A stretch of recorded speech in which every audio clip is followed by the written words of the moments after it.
ধন্যবাদ আপোনালোক সকলোকে মই নমস্কাৰ জনাইছোঁ আৰু সোণাৰীত কংগ্ৰেছ দল তথা আমাৰ মিত্ৰজোঁটৰ প্ৰাৰ্থী হিচাপে মোক প্ৰক্ষেপ কৰিছে।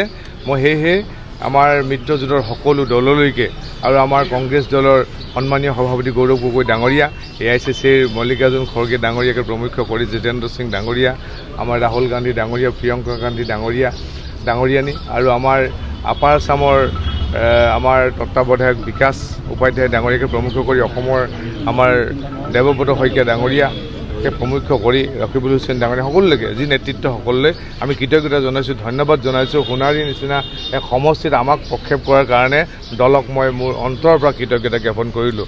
তাৰপিছত আজি ৰাইজেও ভাল পাইছে যে সোণাৰীত আমি কেইবাবাৰো টিকট বিচাৰিছিলোঁ কংগ্ৰেছ দলৰ তৰফৰ পৰা, হয়তো আগত দিবলৈ সক্ষম নহ'ল, কিন্তু এতিয়া দলে টিকেট দিয়াৰ কাৰণে ৰাইজ আজি কংগ্ৰেছ দলৰ সকলো মানুহ উৎফুল্লিত হৈছে। আপোনালোকে এটা কথা জানিব যে সোণাৰীত 1991 চনৰ পৰা একেৰাহে 25টা বছৰ তেতিয়াৰ বিধায়ক, তেতিয়াৰ মন্ত্ৰী মাননীয় শৰৎ বৰকটকী ছাৰে 2016 চনলৈকে তেওঁ প্ৰতিনিধি একেৰাহে 25টা বছৰ প্ৰতিনিধি হিচাপে আছিলে।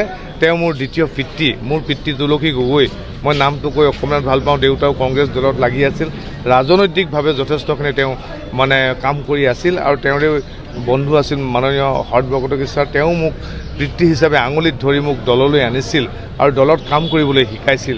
এতিয়া কথা হ'ল যে সোণাৰী সমষ্টিত 1991 চনৰ পৰা যিমানখিনি ডেভেলপ হ'ল আজিলৈকে, কিন্তু এতিয়াৰ পিছত আমি দেখিছোঁ তেতিয়াই শৰৎ বৰকটকী ডাঙৰীয়াই যে সোণাৰী চৰাইদেউ মহকুমা আছিল, মহকুমাক চৰাইদেউ জিলালৈ ৰূপান্তৰিত কৰি থৈ গ'ল। কিন্তু এতিয়া আমি দেখিছোঁ এই চৰকাৰৰ দিনত 10 বছৰত বৰকটকীয়ে 2015 চনত চৰাইদেউখনক জিলালৈ ৰূপান্তৰিত কৰিলে, কিন্তু আজি 10 বছৰ এই চৰকাৰ আছে, 10 বছৰ চৰকাৰ হৈ থাকোঁতে বিশেষ কাম কৰিবৰ কাৰণে একো সক্ষম নহ'ল। আমি দেখিছোঁ যে চৰাইদেউ জিলাত আমি উঠি অহা নতুন প্ৰজন্মৰ কাৰণে এটা ধুনীয়া লাইব্ৰেৰী বনাব নোৱাৰিলে। তেতিয়াৰ চাব ডিভিজন যিটো লাইব্ৰেৰী আছিলে সেই লাইব্ৰেৰীও আজি চলি আছে, নাই তাত বিশেষ কোনো আন্তঃগাঁথনি নাই। কিন্তু আজি লাগিছিল এটা কি লাগে আমাক পঢ়া শুনা কৰিবৰ কাৰণে, ল'ৰা ছোৱালীক সুবিধা দিবৰ কাৰণে, বিদেশৰ কিতাপ পঢ়িবৰ কাৰণে, দেশৰ সমস্যাবিলাকৰ পিছত অধ্যয়ন কৰিবৰ কাৰণে এটা আটকধুনীয়া লাইব্ৰেৰীৰ প্ৰয়োজন আছে, নাই। কোনো এটা ভাল আটকধুনীয়া প্ৰেক্ষাগৃহ নাই, কোনো নাটক গীত মাত চৰ্চা কৰিবৰ কাৰণে সোণাৰীত তেনেকুৱা কোনো ব্যৱস্থা নাই। ভাল এখন নাটক কৰিবলৈ আপুনি বহু টকা খৰচ কৰি পেণ্ডেল বনাবলগীয়া হয়। গতিকে বৰকটকী ছাৰে তেতিয়াই বিভিন্ন অনুষ্ঠান প্ৰতিষ্ঠানৰ পৰা ফাণ্ড আনি পেলাই এটা বনাইছিল, সেইটোৱে এতিয়াও চলি আছে। গতিকেলৈ কি কাম কৰিছে? ৰাস্তা এটাত তাপুলি মাৰিছে, ব্লক লগাইছে, ৰাস্তাটো আছেই, তাত ব্লক লগাইছে, হয়তো কাৰ্পেটিং কৰিছে, সেইটো দৈনন্দিন কাম। মই যেনেকৈ এটা চোলা সলনি কৰিব লাগে ঠিক তেনেকৈ কাৰ্পেটিং আৰু ব্লকটো চেঞ্জ কৰাটো এটা দৈনন্দিন কাম, সেইটো কৰিবই লাগিব। কংগ্ৰেছ দলে আপোনাক প্ৰাৰ্থী বনাইছে, মানে কিমান কনফিডেণ্ট আপুনি জিকিব নে? আমি জিকাটো 100% নিশ্চিত যে এইবাৰ সকলো ৰাইজে মাৰবান্ধি থিয় হৈছে যে আমি এইবাৰ বিৰুদ্ধাচৰণ কৰিব লাগিব এই যিখন চলি আছে চৰকাৰক। এইটো কাৰণে যে প্ৰতিখন LP স্কুল বন্ধ হৈ গৈছে, গাঁৱত মদৰ দোকান ইমানেই ঘনত্ব বাঢ়িছে আপুনি ভাবিব নোৱাৰে। গতিকেলৈ এইখন যদি চৰকাৰ চলি থাকে গাঁৱৰ বিভিন্ন মানুহক মদৰ লগত সম্পৰ্কিত কৰাইছে, প্ৰাথমিক স্বাস্থ্যকেন্দ্ৰ প্ৰাথমিক শিক্ষাখণ্ডৰ পৰা আঁতৰাই দিছে, স্কুলবিলাক বন্ধ হৈ গৈছে, তাত মদৰ দোকান চলিছে।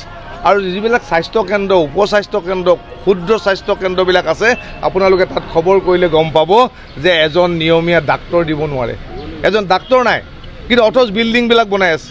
তাত এখন আপোনাৰ চাব ডিভিজন হস্পিটেল আছিলে, অসামৰিক চিকিৎসালয় আছিলে, তাৰপিছত যেতিয়া চৰাইদেউ জিলা হ'ল এইখন এখন জিলা চিকিৎসালয় হ'ল, কিন্তু তাত প্ৰয়োজনীয় সামগ্ৰীৰ অভাৱ, প্ৰয়োজনীয় ডাক্তৰৰ অভাৱ, কোনো হাই টেকন'লজি ICU নাই, কোনো এটা OT ভাল নাই, আপোনালোকে তাত খবৰ কৰিব। গতিকে এইবিলাক কাম যদি কৰিছেই তেওঁলোকে ভাল কাম কৰিছোঁ বুলি তেওঁলোকে প্ৰচাৰ কৰি আছে, তেতিয়াহ'লে এইবিলাক কিয় এনেকুৱা হৈছে? কিয় হস্পিটেলত ডাক্তৰ নাই? স্কুলবিলাক কিয় বন্ধ হৈ গৈছে? এই কথাবিলাক ৰাইজে চিন্তা কৰিছে। আৰু যিটো আমাৰ বৰ্ডাৰ যিটো সমস্যা চৰাইদেউত বিশেষকৈ, এই বৰ্ডাৰত বিভিন্ন ধৰণৰ সমস্যা, এইখন চৰকাৰে কোনো কাৰণত মানুহক বিশ্বাস আৰু সাহস দিব পৰা নাই। আৰু আটাইতকৈ ডাঙৰ কথাটো হৈছে যে কেলেংকাৰী এইখন চৰকাৰত কি কেলেংকাৰী নাই? চৰাইদেউ জিলাত যিমান আপোনাৰ JJMৰ স্কিম কৰিছিলে প্ৰতিটো স্কিমেই বন্ধ, আধাতে বন্ধ। আমি শুনিছোঁ ঠিকাদাৰৰ পইচা ক'ৰবাত ডাইভাৰ্ট কৰি কোনোবাই লৈ গুচি গ'ল, কোনোবাই কয় JJM জয়ন্তৰ যে পদ্মনি, পইচাবিলাক কাৰোবাৰ পকেটত সোমাল, জয়ন্তৰ যে সোমাল, এনেকুৱা ধৰণৰ। গতিকেলৈ প্ৰতিটো ক্ষেত্ৰত ৰাইজক কৈছিলে প্ৰতি ঘৰ মানুহত এটা নল থাকিব আৰু জল ওলাব। এতিয়া নলটো আছে, জলটো নাই। গতিকে এইখনেই চৰকাৰ, আপোনালোকে জানে। গতিকে তেওঁলোকে খালী মাৰ্কেটিং কৰিব বিচাৰে, আমি মহিলাসকলক আমুক দিছোঁ তামুক দিছোঁ, সেইটো কথা নহয়। কিন্তু প্ৰকৃতাৰ্থত কি কৰিব লাগিছিল, তেওঁলোকে কৈছিল বছৰি আমি ইমান লাখকৈ চাকৰি দিম, প্ৰতিখন ঘৰে ঘৰে একোটাকৈ চাকৰি পাব, অসমৰ ৰাইজে শান্তিত থাকিব পাৰিব। কিন্তু তেওঁলোকে কি কৰিলে, জেমৰ পইচা খালে, লাষ্টত গৈ গীৰ গাই চুৰ কৰিবলৈ ধৰিলে। গৰু চুৰ।